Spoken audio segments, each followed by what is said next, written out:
It wasn't until YT released the Izzo that we realized there might be something to this whole modern short travel thing. This bike brought a little attitude to the most mild-mannered of subcategories.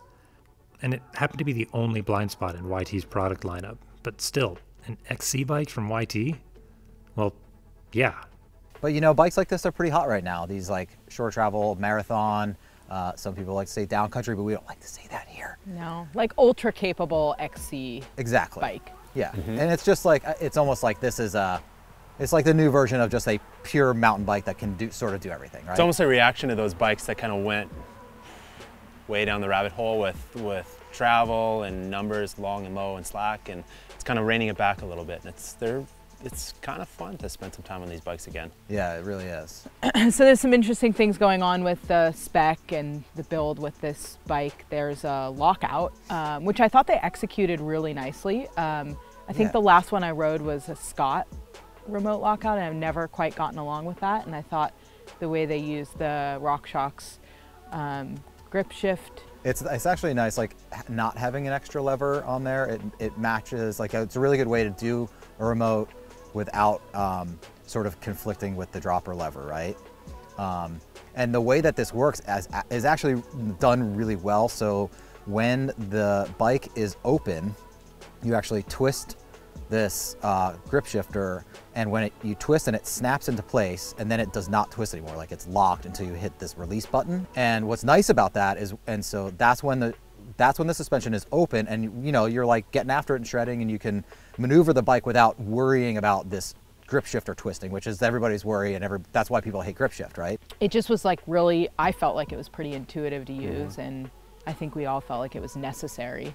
Absolutely. Yeah, you know, like when you're climbing with it open, it's like mashed potatoes. Like it's not meant for that. Yeah. That's why the lockout's there. So great job for putting it on there, but also like, it's not like the most technologically advanced thing. They're not paying people like Dave Weigel out for like DW Link stuff or whatever, all these other designs. It's a pretty simple, you know, horse link thing that patent expired, and it's open to everybody to use now. And it's sort of like an off-the-shelf suspension platform. And I had a little bit of trouble. I feel like I set the sag to the recommendation, and you know, climbing like you referenced, it was way too mushy if I had it open, and I sort of expected on the descent I would really use all my travel, and I didn't.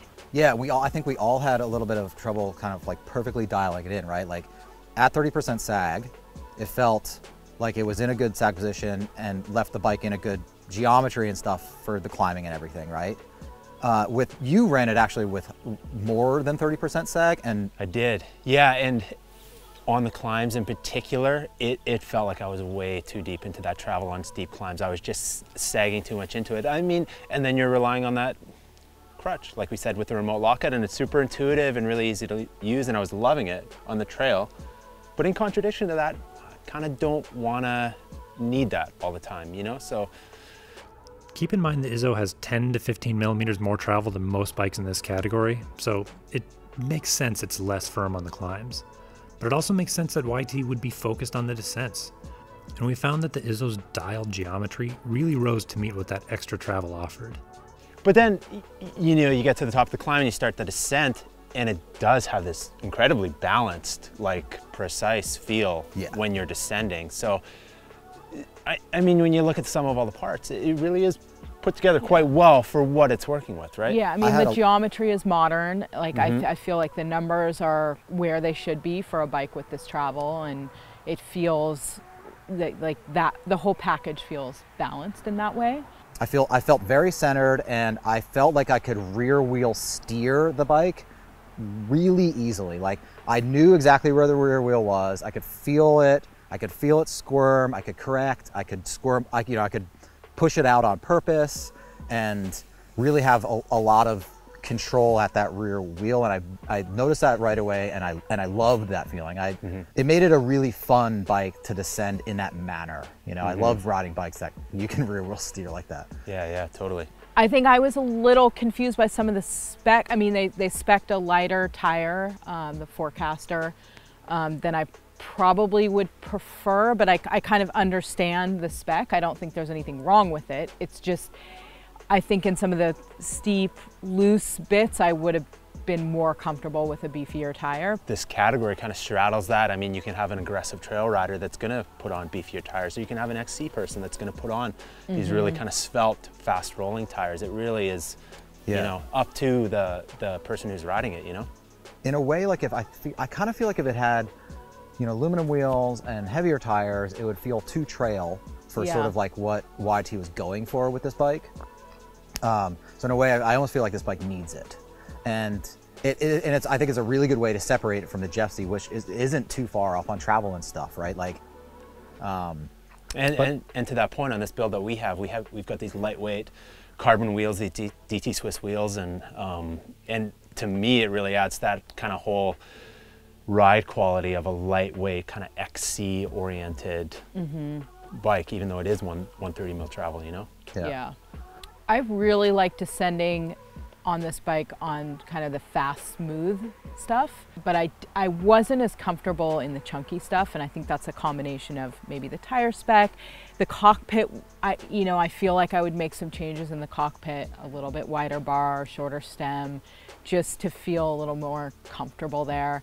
I feel like this bike, it accomplished what it's aiming to do, but I feel like I would need to make some changes like right out of the gate. And in a category that's so competitive with a lot of options, would I do that? You know, I guess if I have $5 grand to spend, I'm gonna get a really great package with this, and that leaves some money to make some changes. Yeah, you can do whatever upgrades you want and you'll still like be in the black, right? It's pretty hard to resist even if it doesn't have but if you the can touch get points. it too.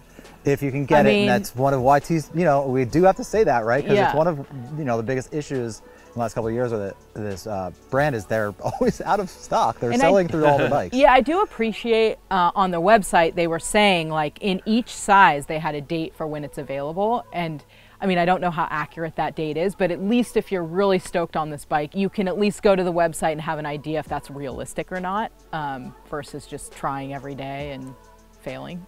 Yeah. And speaking of sizes, the size range is really good. That's another, I think, a real benefit of this bike is like there's a really broad, small to XXL size range on this, which is great. That's the thing about YT.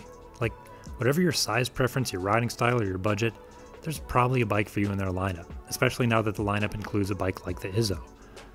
We've got the full written review and the rest of the Bible of Bike Test videos at bikemag.com.